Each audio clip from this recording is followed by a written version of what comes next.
तो साथियों नमस्कार, आपका स्वागत है हमारे यूट्यूब चैनल एजुकेशन लाइट पे। तो साथियों आज हम बात करेंगे आउटसोर्स कर्मियों के लिए एक बहुत बड़ी खबर को लेकर के, जो कि सरकार को एक प्रस्ताव भेजा गया है। उस पूरे प्रस्ताव के बारे में बात करेंगे। हाल ही में एक प्रस्ताव भेजा गया है राजस्थान संविदा कर्मियों के द्वारा और अपने बोले तो यूपी संविदा कर्मियों के द्वारा भी, ठीक है, सरकार को। तो उस पूरे प्रस्ताव के बारे में बात करेंगे। प्रस्ताव में क्या था कि आउटसोर्स कर्मी जो ठेका कर्मी है, यानी कि उस प्रस्ताव में संविदा कर्मियों को परमानेंट करने की मांग की थी, यानी कि जो सरकारी कर्मचारी होता है उसके बराबर वेतन और परमानेंट और उसकी जैसी सुविधा देने की मांग करी थी।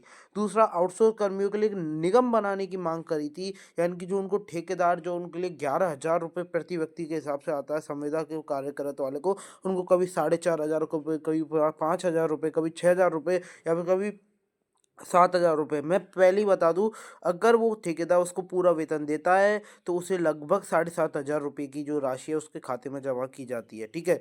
और बचा कुछ है उसका पीएफ या फिर बोलूँ तो उसका अपना जो भी अपना मेडिकल वगैरह है उसमें चला जाता है, यानी कि उसको 7,500 रुपये दिए जाते हैं सरकार की तरफ से, ठीक है। ठेकेदार को आपके लिए 11,000 रुपये दिए जाते हैं, जिसमें से वो कुछ रख लेता है, हालांकि वो उसको रखना, क्योंकि वो आपको नियमित वो मतलब आपके लिए काम दे रहा है तो वो थोड़ा बहुत रखेगा। बट वो इतना रख लेता है कि जो 7,500 रुपये से वो डायरेक्टली उनको 4,000 रुपये, 4,500, 5,000। तो ये गलत है। 4,500 रुपये 7,500 रुपये एक जो संविदा कर्मी है या फिर बोलूँ तो ठेकेदार कर्मी है उसके लिए एक एक सैलरी है जो कि सरकार ने रखी है मिनिमम, ठीक है। तो साथियों न्यूज़ का है वेतमान करने की तैयारी, इनकी वेतन वृद्धि की तैयारी, इन बदलावों की हो रही है तैयारी। कौन कौन से बदलाव है? एजेंसी को हटाकर जो आपकी एजेंसी ये चल रही है, आपको पता है जैसे ठेकेदार प्लेसमेंट कर्मी है जो एजेंसी के द्वारा लगे हैं, उनको हटाकर निगम बनाने की जो है वो मांग की है। निगम से आपका क्या है कि डायरेक्ट जो आपका पैसा है ना वो आपके खाते में जमा होने वाला है। तो साथ ही पूरी इस जानकारी के बारे में हम बात करने वाले, पूरी न्यूज़ को पढ़ने वाला है। वीडियो अच्छा लगे तो वीडियो को लाइक, चैनल को सब्सक्राइब आपको करके जाना, क्योंकि हम लाते हैं ऐसी संविदा कर्मियों से रिलेटेड न्यूज़, ठीक है। आगे बढ़ते हैं न्यूज़ पे। हाल ही में आउटसोर्स कर्म आप पढ़ सकते हैं। हाल ही में आउटसोर्स कर्मियों के लिए एक बहुत महत्वपूर्ण खबर सामने आई है। इस खबर के अनुसार अब आउटसोर्स कर्मियों को सीधे विभाग से वेतन की संभावना है, यानी कि अब सीधे विभाग से आपको वेतन मिलने वाला है। कोई इधर ठेकेदार का काम नहीं होने वाला, यानी कि आपको डायरेक्ट आपका ना पैसा खाया जाएगा ना किसी के द्वारा लिया जाएगा, ठीक है। यह बदलाव न केवल कर्मचारियों के लिए फायदेमंद हो सकता है बल्कि पूरे आउटसोर्स प्रणाली में एक बहुत बड़ा परिवर्तन जो है वो ला सकता है, ठीक है। यानी कि ठेकेदार प्रथा सीधी सीधी खत्म करने की जो बात है वो उस प्रस्ताव में लिखा गया था। इस लेख में हम आपको नए बदलाव के बारे में पूरा हम आपको बताने वाला है, कैसे आउटसोर्स कर्मियों के लिए एक बहुत खतरनाक जो है बदलाव होने वाला है, बहुत बढ़िया जो बदलाव होने वाला है, जो कि बहुत ज़्यादा लाभकारी होने वाला है इनके लिए। ओके, तो साथियों पूरा विवरण लेने वाले हैं। आपको पता है कि ये क्या होने वाली है, जैसे कि एजेंसी, आपको पता है किसी भारी एजेंसी के को काम सौंप देते हैं, वो आपका एजेंसी है, उस वो एजेंसी आपको लगा लेती है कम पैसों में, ठीक है। उद्देश्य काम ले रहा है लागत कम करना और विशेषज्ञता का लाभ आपको देना है, ठीक है। और वेतन वृद्धि भी इसका उद्देश्य है जो है वो रहने वाला है इस योजना का, ठीक है।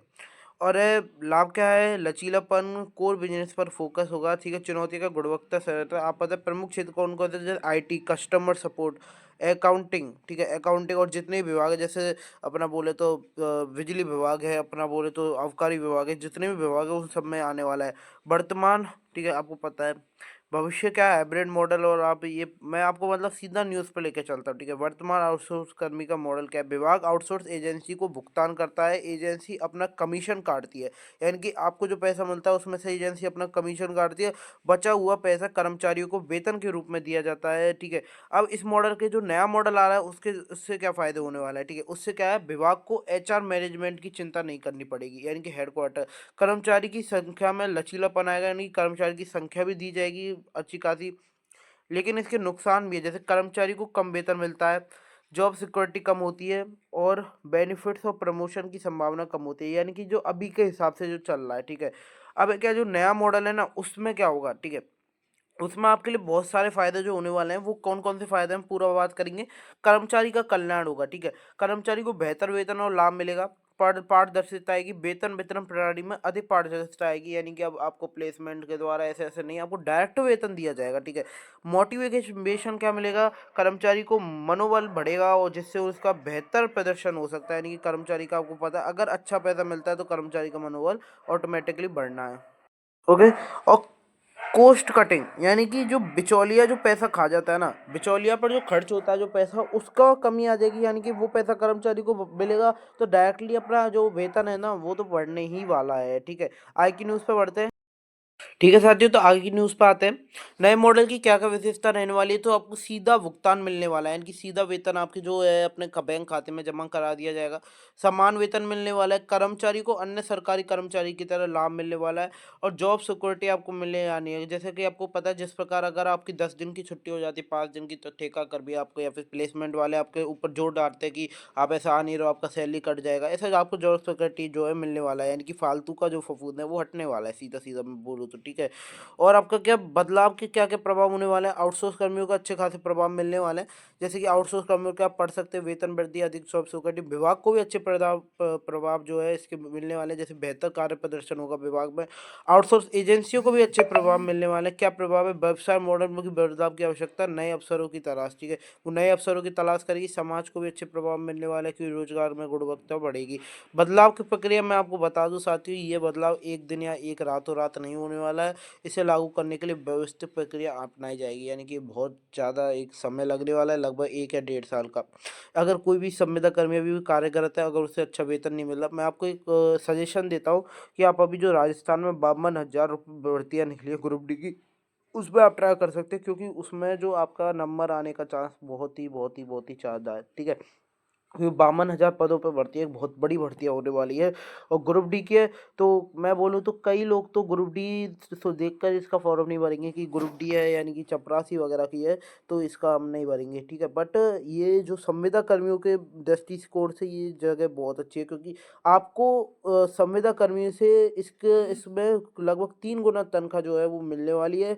तो आपके लिए बहुत बढ़िया ये अपॉर्चुनिटी होने वाली है। हालांकि रेलवे ग्रुप डी में भी निकली है, उसमें आप भर सकते हैं, 23 जनवरी उसकी लास्ट फॉरम डेट होने वाली है। ठीक है, उसमें आप जल्दी ही भर सकते हैं। तो साथियों, यही थी अपनी न्यूज़। ये अभी एक प्रस्ताव रखा गया है, देखते हैं गवर्नमेंट आगे इस प्रस्ताव के बारे में क्या बोलती है।